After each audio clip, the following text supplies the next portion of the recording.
Iya, assalamualaikum Kiai, gimana kabarnya? Waalaikumsalam. Alhamdulillah, lagi baik-baik saja. Iya, Kiai, menanggapi yang terjadi ada di daerah Depok, Kiai. Nama tempatnya itu Wujud Beji Depok, di mana tempat itu ada pemandian, ada makam keramat.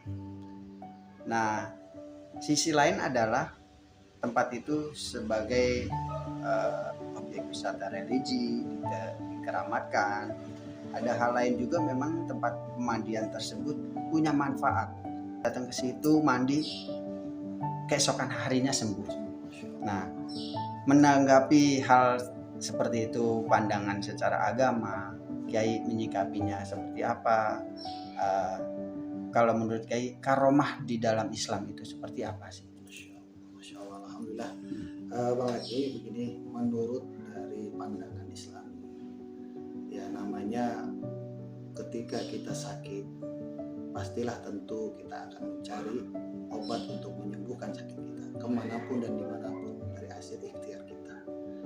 Dengan karomah yang terjadi yang tadi di Sumur Beji Depok, karena itu memang bekas napak tilas daripada wali-wali Allah. Bahwasanya seorang wali itu adalah diberikan karomah oleh Allah Subhanahu wa taala, apa bekas airnya, bekas napak tilasnya, maka akan menjadi karamat bagi orang siapapun yang mengambil dari air tersebut. Ada nilai keberkahannya di situ. Ya, bahwasanya nilai-nilai dari karomah yang didapat dari mereka yang menamakan seseorang yang ingin dapat sembuh, yang ingin keluar dari permasalahannya, ini lagi tergantung daripada innama a'malu. Apabila kita keinginannya sembuh dengan baik, dengan mengharapkan ridho dari Allah, sembuhnya karena biidznillah, karena izin dari Allah, insya Allah. Apapun itu, mau air karomah yang dari wali atau air yang kita bacakan, jangan gitu ya Bang Haji. Ini air putih nih, kita tiup dengan al-fatihah, dengan yakin, karena Allah yang akan menyembuhkan segala penyakit, insya Allah kita akan sembuh. Apalagi ini air yang dari para wali yang telah dikaromahkan. Maksudnya Rasulullah SAW itu hadisnya sangat jelas dari Aisyah radhiyallahu anha, bahwasanya Rasulullah itu sedang sakit panas. Akhirnya Rasulullah memerintahkan Aisyah untuk mengambil 7 sumur untuk dimandikan, disiramkan, dan alhamdulillah sembuh.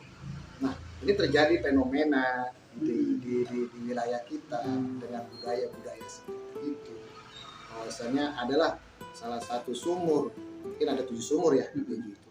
Dan ternyata nampaklah bagi mereka, ya mungkin untuk bisa kesembuhan dari sakitnya, bisa menghilangkan sesuatu yang ada di badannya, tubuhnya, baik sakit secara zohiriyah yang nampak ataupun secara batinnya.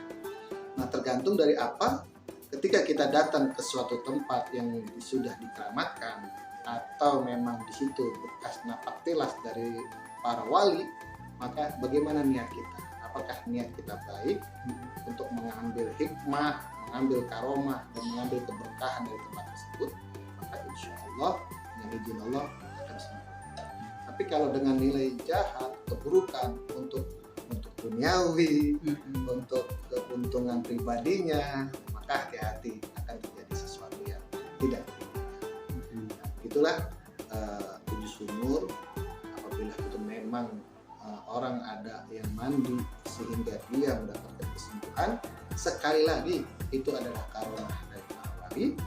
Airnya dipergunakan untuk orang banyak dan untuk masalah. Gitu. Oke, ngomong-ngomong bicara karomah, Kiai, artinya secara Islam karomah itu memang terbagi menjadi berapa, atau apa sih penjelasan karomah tersendiri, Kiai? Apakah ada 2 bagian penjelasan dari karomah atau seperti apa? Ya, menurut Sahal bin Abdullah, bahwasanya karomah itu didapat dari seseorang yang ubud di dunia, dia keluar dengan secara hati yang ikhlas, secara yang lapang, dengan penuh mengharapkan ridho dari Allah Subhanahu wa taala, maka dia akan mendapatkan karomah. Sedangkan kalau hatinya masih ada cinta kepada dunia, hubud dunia, maka tidak akan mendapatkan karomah. Sedangkan dari Sarah kitab Al-Hikam mengatakan bahwasanya karomah itu ada dua. Karomah yang dinilai dia bisa terbang, dia bisa berjalan di air, dia bisa matanya kasyaf, bisa melihat keburukan, kebaikan orang. Dan ada yang karomah yaitu maknawiyah. Maknawiyah ini adalah yang karomah yang dia benar-benar menjauhi dari yang namanya jabatan, kedudukan, pengen dipuji, pengen mendapatkan gelar dan lain sebagainya, maka dia tinggalkan itu. Itulah yang disebut dengan karomah. Nah, seorang nabi kan, nabi dan rasul diberikan mukjizat oleh Allah. Mukjizatnya Nabi Muhammad, Al-Quran, mukjizatnya Nabi Isa bisa menghidupkan orang yang mati, mukjizatnya Nabi Musa alaihissalam dia bisa membelah lautan dan lain sebagainya. Dan karomah-karomah yang diberikan oleh Allah Subhanahu wa taala kepada seorang manusia yang mulia yang dikehendaki oleh Allah, tempatnya dikehendaki oleh Allah, dia akan mendapatkan karomah dan dia akan mendapatkan kemuliaan di sisi Allah Subhanahu wa taala. Maka dinilai karomahnya adalah nilainya untuk bisa mendapatkan kemaslahatan. Dan berbagai macam karomah itu banyak. Karomah itu banyak, tetapi diantaranya yang karomah yang paling besar yang diberikan Allah kepada para wali, kepada mudah-mudahan kita dapat karomah. Amin. Artinya yaitu apa? Mendapatkan ketaatan kepada Allah dan Allah jauhkan dari manusia. Itulah yang disebut dengan karomah. Nah, banyak ya kan kita lihat para wali itu kenapa dia tiroka, dia mencari ketenangan hatinya, seperti para sahabat Ashabul Kahfi, seperti para nabi, para rasul. Mereka ingin menyendiri untuk apa? Untuk meninggalkan duniawi, untuk fokus kepada dirinya, untuk taat beribadah kepada Allah Subhanahu wa taala. Dan dia mendapatkan nilai karomah baik dirinya, baik tempatnya ataupun asar yang bekas-bekas yang pernah dia tempati, itu akan menjadikan karomah dan tempatnya dianggap sebagai